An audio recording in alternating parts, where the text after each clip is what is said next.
All right, guys, so I've gone and checked out the bike shop over at Parry Sound Bikes and got my brand new bike over here tuned up. Pretty excited to ride it here at Georgian Nordic. I'm here with Will, one of the lead trail builders here. And I did do a video a couple of years ago with him, but what kind of updates have you guys made?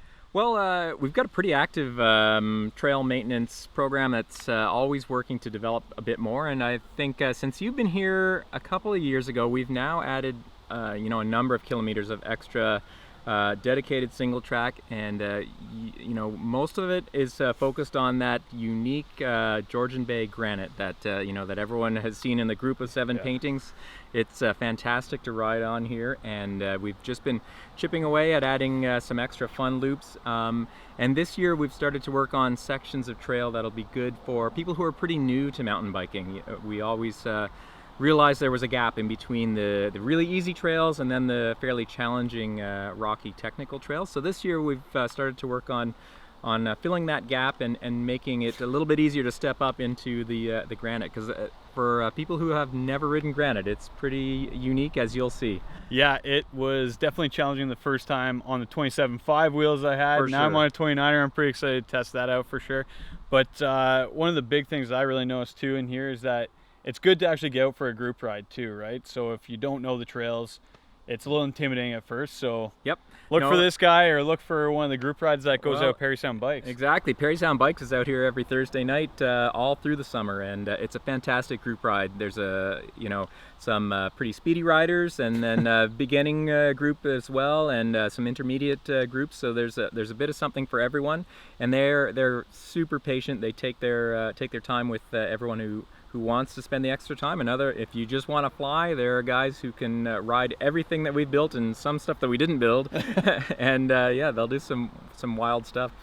But the course, the trail map really is also on Trail Forks. So people who want to get out on their own, just at their own pace, as long as you have the Trail Forks app, pretty much all the trails are uploaded onto that, and pretty easy to find. Awesome. Yeah, that's a big thing too. And then last thing before we head out there, you guys actually got a grant from Mountain Equipment Co-op, didn't you? We sure did. Yeah, MAC was great. They came through with a $20,000 grant that we're able to use because this is a combined skiing and cycling area. We're going to use that grant to build a skills park that could be used in the summertime for riding, and in the wintertime for Nordic kind of ski cross.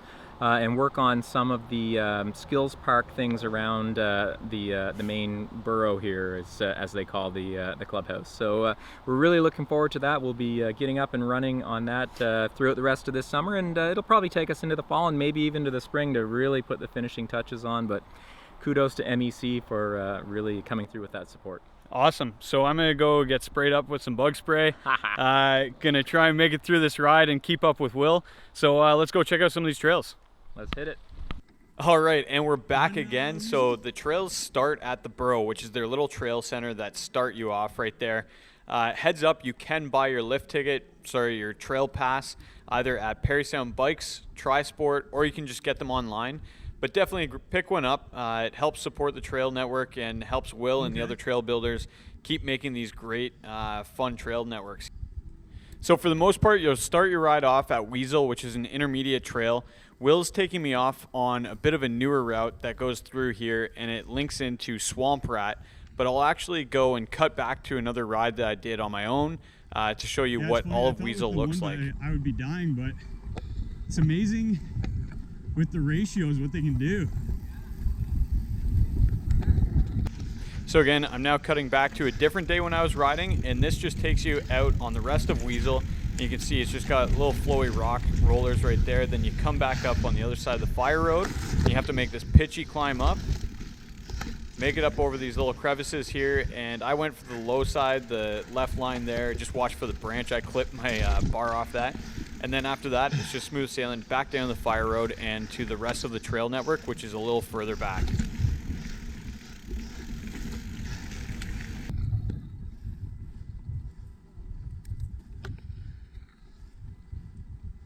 And back to Will leading me down along this descent, which is steeper than it looks. You got that GoPro effect, which makes it look way more mellow than it actually was. But it just takes you down along to Swamp Rat, where we just cut back out onto that same fire road that we exited from Weasel, but just comes out on the other side with a bit of a different descent that you can check out if you can find your way through there.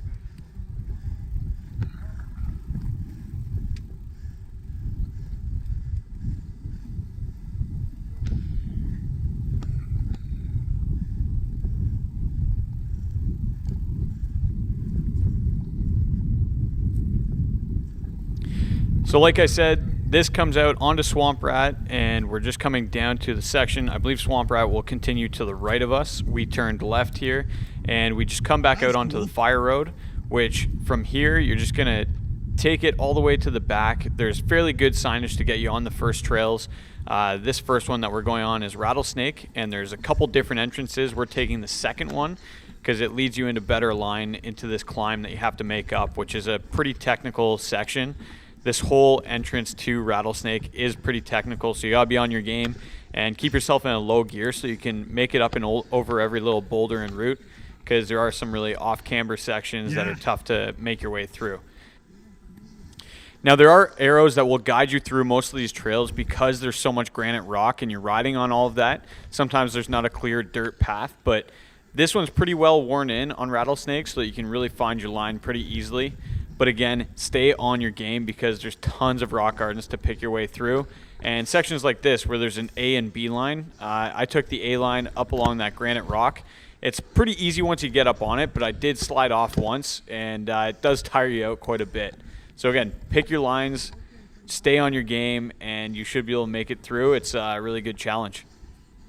Well, yeah, I mean, you guys got a lot of riders.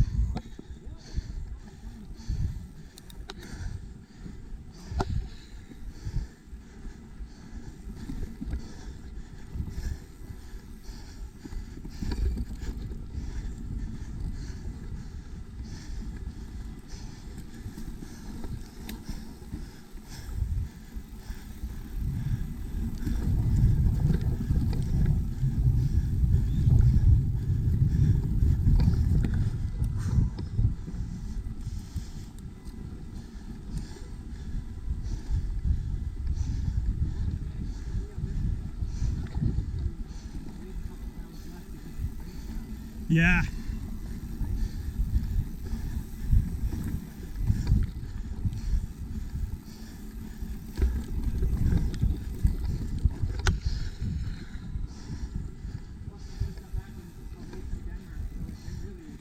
Denmark. So when I said earlier that I really needed to be able to stay on my game to keep up with Will, what I meant by that was that he had just told me that he had done a triathlon in Denmark. So he races quite often. He does a lot of Ironman as well. So he kept telling me he was tired, but I don't totally believe him. I think he had lots left in the tank, where it was my first time out and about a month and a half on the bike. But hey, Will, thanks for hanging back with me.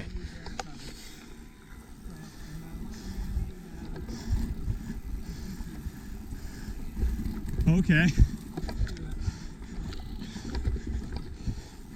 Yeah, I was saying Nelson, Bear Cub's still pretty loamy. It's so new.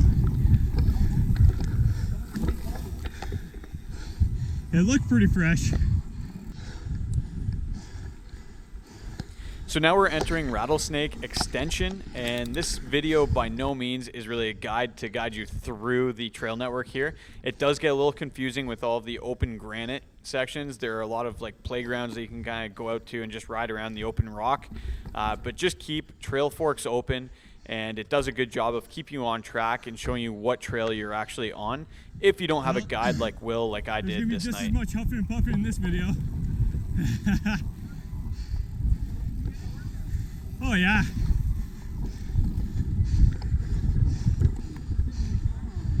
It's true.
Well, that's a little technical there.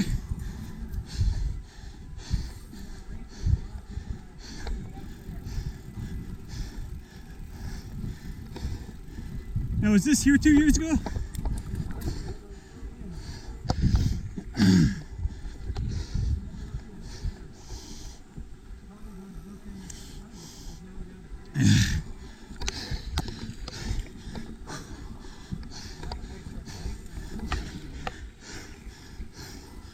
Woo.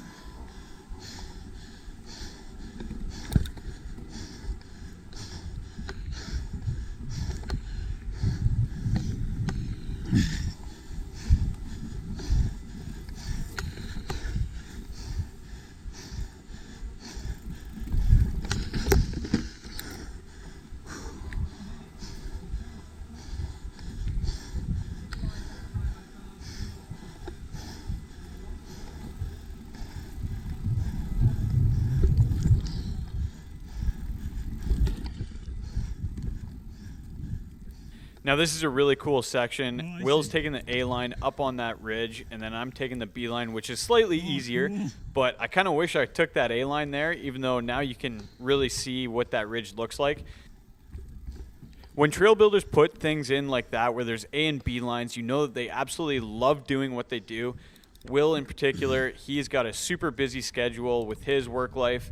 He's got a family, but he always makes time to get out there and start building different unique things out on the trails. So when you're out there, if you see him, thank him. Again, buy your pass so that it supports that trail building process.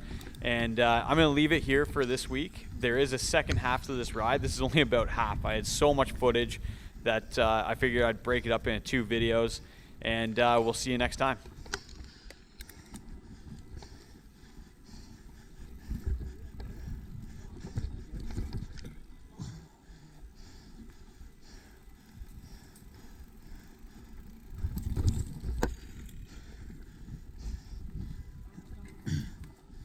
Oh, the 29 wheels, amazing.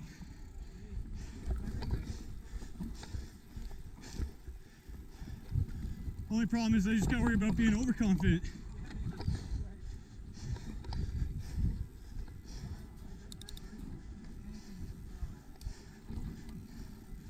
So I think I did this, but I did everything out of order, if that's such a thing.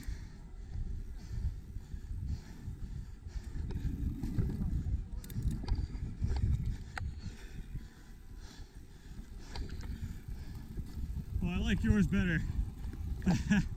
More flow, less getting lost.